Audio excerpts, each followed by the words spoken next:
আমি পরিষ্কারভাবে বলতে চাই, ছাত্রছাত্রীদের বুকে আর একটি গুলিও চালাবেন না। কোটা নিয়ে যারা আন্দোলন করতেছে তাদের দাবি এটা আটকাই আছে এপিলেট ডিভিশনে। যে এখন কোটা বিরোধী আন্দোলন আবার গড়ে তোলার চেষ্টা, ছেলেমেয়েরা লেখাপড়া বাদ দিয়ে টার্গেট কিন্তু 2023 সাল নয়, 24 সাল নয়, তারেক জিয়ার টার্গেট হলো 2029 সাল। শুনে যান, আওয়ামী লীগের সর্বস্তরের নেতাকর্মীর কাছে বলতে চাই, বাংলাদেশের মানুষের কাছে বলতে চাই, যতদিন জাতির জনকের কন্যা জীবিত আছে তারেক জিয়ার স্পর্ধা নাই। আসসালামু আলাইকুম দর্শক, দেশ ও দেশের বাইরে থেকে যারা এই মুহূর্তে ভিডিও ওপেন করেছেন সবাইকে অসংখ্য অসংখ্য ধন্যবাদ। দর্শক, প্রথমেই আপনারা শিরোনাম দেখেছেন, এখন দেখবেন বিস্তারিতর প্রথম অংশেই আপনারা দেখেছেন যে তারেক জিয়া বলেছেন ছাত্রদের বুকে আর একটাও গুলি চালাবেন না। এদিকে ব্যারিস্টার সুমন বলেছেন যে কোটা আন্দোলনের রায় কোর্টে আছে, শুধু ছাত্ররা আন্দোলন করছে, এটা সমাধান নয়, এটা ঠিক নয়। এদিকে এমপি শিবলি সাদিক বলেছেন যে তারেক জিয়া যে স্বপ্ন দেখেছেন 29 সালে সরকারকে হটিয়ে দিবেন, এটা কখনোই সম্ভব নয়। বঙ্গবন্ধু কন্যা শেখ মুজিবুর রহমানের মেয়ে যে শেখ হাসিনা রয়েছেন, তাকে কখনোই সম্ভব না সরানো, সে নিয়মিতই এ দেশ পরিচালনা করবেন। এই 3 নিয়ে আইটেম নিয়ে এবং 3 যে ভিডিও ফুটেজ নিয়ে আপনাদের সঙ্গে কথা বলবো। সর্বপ্রথম আমরা চলে যাব তারেক জিয়ার কাছে, তার কিছু বক্তব্য শুনবো, সে কি বলছে। বিসমিল্লাহির রহমানির রহিম। প্রিয় দেশবাসী, আসসালামু আলাইকুম। পবিত্র মুহররম মাসে আমরা আরেক কারবালা দেখলাম। সারা দেশে শহীদদের লাশের সারি আর আহতদের কান্নায় বাংলাদেশ যেন আজ এক রক্তাক্ত কারবালা প্রান্তর। খুনি হাসিনার খুনি বাহিনী সারা দেশকে রক্তাক্ত কারবালায় পরিণত করেছে। ছাত্রছাত্রীদের প্রতি হাসিনার কেন এত আক্রোশ? কেন শিক্ষার্থীদেরকে পাখির মতন গুলি করে হত্যা করা হলো? কেন দীর্ঘ হচ্ছে লাশের মিছিল?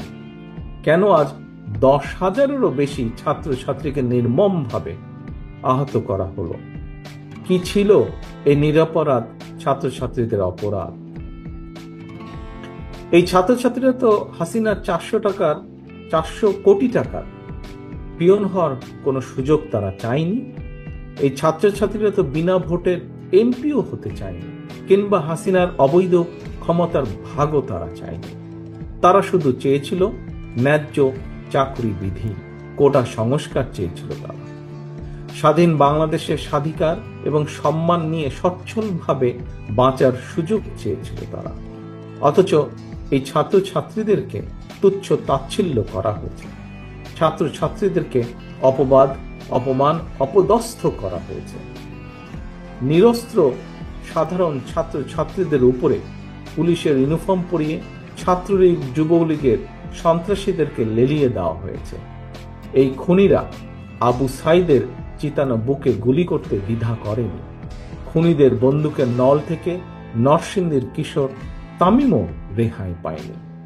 প্রিয় দেশবাসী, রক্তের হোলি খেলা চালিয়ে খুনি হাসিনা এখন নাকি সংলাপ করতে রাজি। হাসিনার রাজি নারাজিতে এখন আর কিছুই যায় আসে না।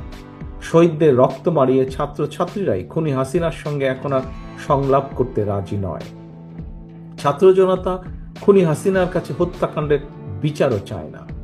ছাত্র জনতা খুনির কাছে কিসের বিচার চাইবে? হাসিনা নিজেই তো ঠান্ডা মাথার খুনি। ঠান্ডা মাথায় সে এতগুলো নিষ্পাপ প্রাণকে হত্যা করেছে, খুন করেছে।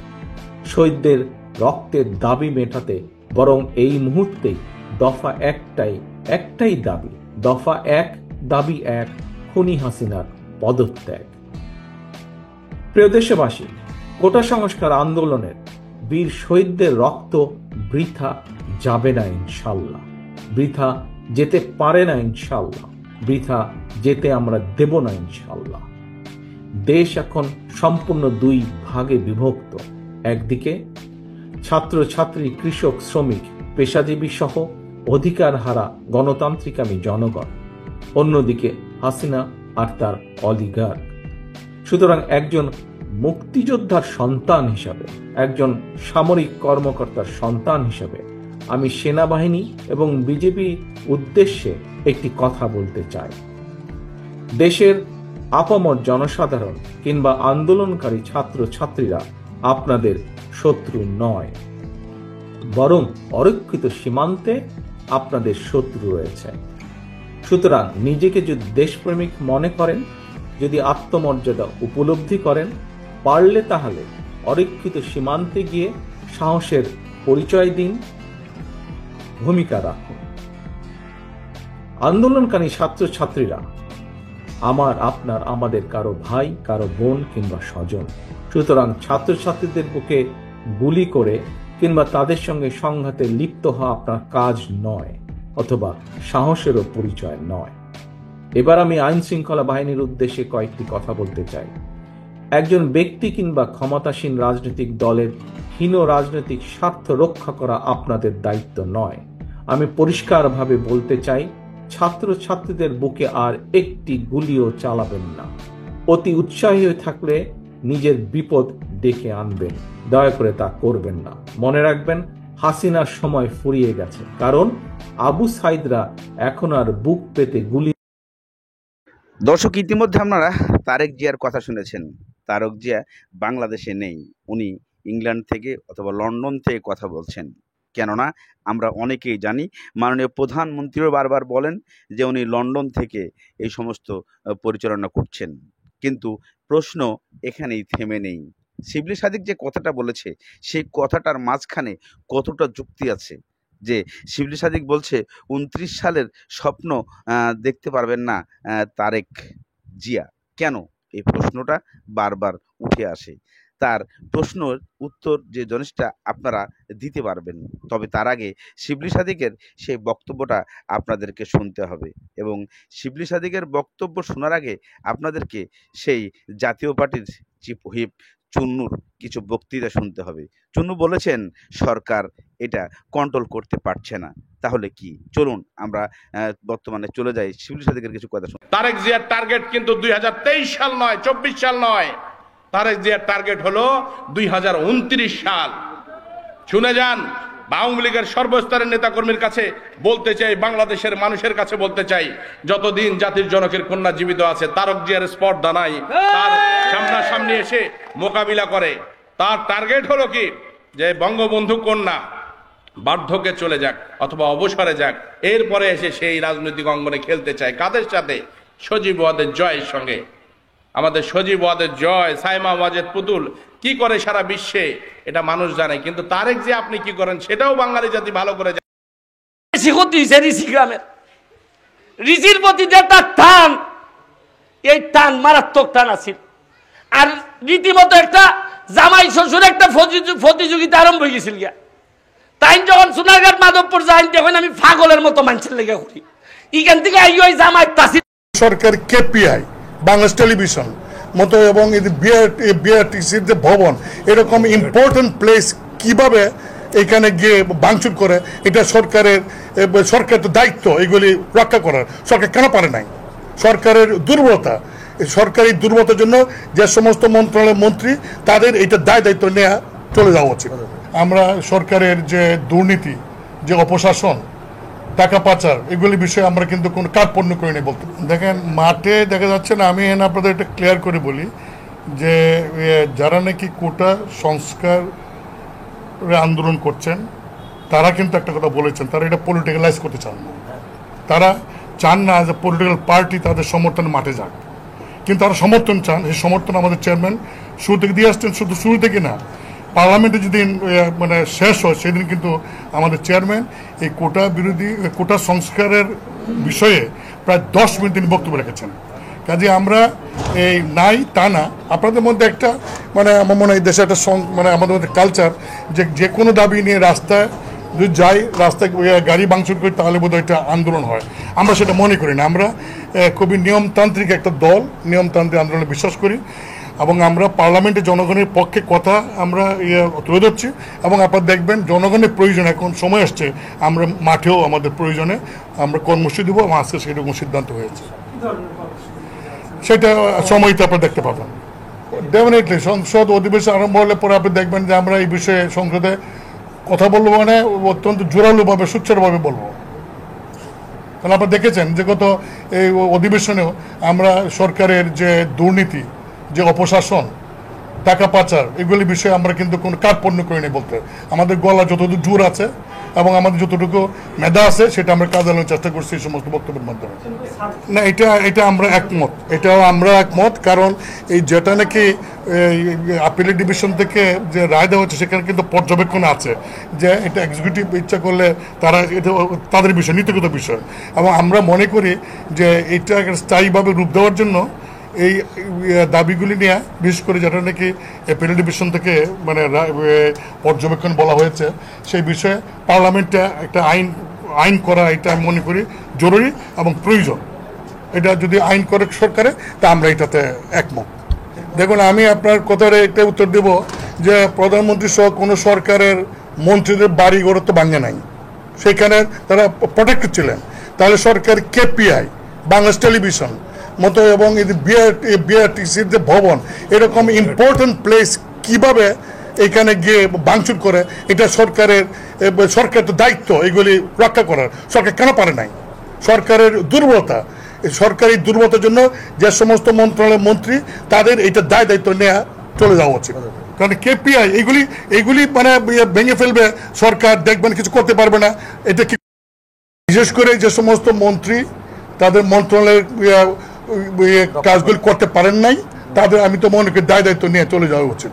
এখন বিষয়টা হলো যারা মারা গেছেন, কয়জন মারা গেছেন, কারণ আমরা কিন্তু কনফিউশন আছি। সরকার বলছে এতজন না, আমরা তো আপনাদের উপর ডিপেন্ড করি। আমরা আপনাদের, কারণ বাংলাদেশের মিডিয়া যথেষ্ট শক্তিশালী, আমরা পুরোপুরি মিডিয়ার উপর ডিপেন্ড করি।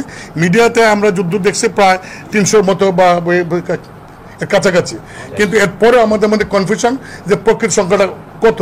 এখন সরকার যেটা বলছে সেটার উপরে মানুষটা আস্থা নাই, আমাদের আস্থা নেই।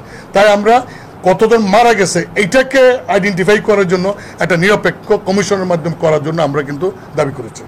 দেখুন, আমি একটা জিনিস বলতে পারি, সেটা হলো সরকারের অনেকগুলি পদক্ষেপ এই সমস্ত খুব ভুল পদক্ষেপ, এবং তাদের ভুল পদক্ষেপের কারণে আজকে কিন্তু আজকে এরকম সমস্যা হয়েছে।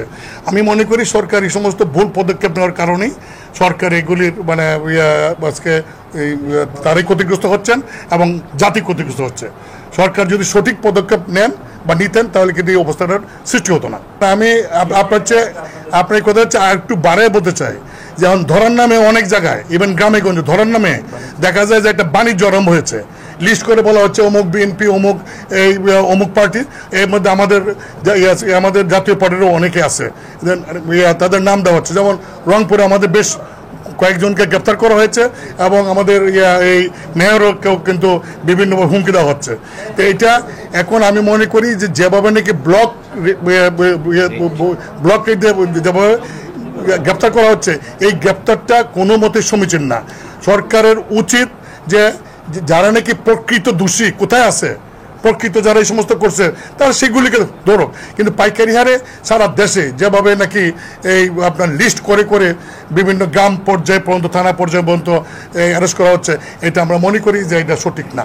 এই পদক্ষেপ তাদের এটা নেওয়া, এটা বাণিজ্য প্লাস এতে মানুষের মধ্যে আরো খুব সৃষ্টি হচ্ছে। আপনি গুলি করেন নাই, আমার কিছু হয় না, আমার ছাত্র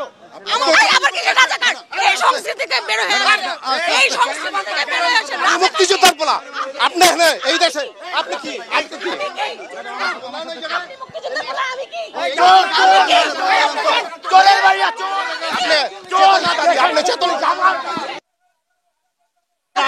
বাহিনী আছে। আরে ভাই এটা আপা আমার সাথে আসেন, আপা আমার সাথে আসেন, আপা আমার সাথে আসেন না। মুক্তিযোদ্ধা বাংলাদেশের সব রাজাকার, বাংলাদেশের সব রাজাকার আমার সাথে আসেন আপা। এই আপনারা তোলেন, ওদের ছবি তোলেন। বাংলাদেশের সব রাজাকার, বাংলাদেশের সব রাজাকার, দেশের শত্রু, দেশের শত্রু আপনি, দেশের শত্রু আপনি।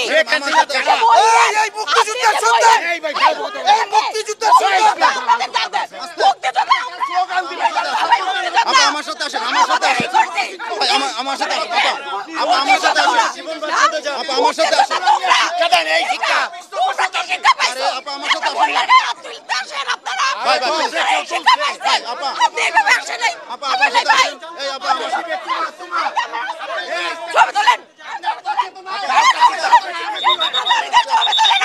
সাথে আসেন।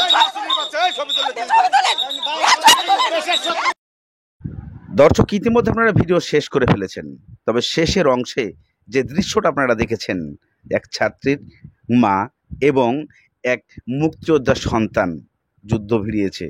একই প্রশ্ন উনি সবাইকে নাকি বলেছেন রাজাকার। এই স্টুডেন্টের মা যে প্রশ্নটা করেছেন, আসলে এই প্রশ্নটা এই স্টুডেন্টের মায়ের যে আবেগটা, সেই আবেগটাকে আপনারা কিভাবে দেখছেন? এবং বারবার উনি বলছেন যে মুক্তিযোদ্ধার সন্তান আমি, তবে উনি যদি মুক্তিযোদ্ধার সন্তান হয় তাহলে সেই মাদারের প্রশ্ন যে আমরা কি সবাই রাজাকার, এই কথার উত্তরটা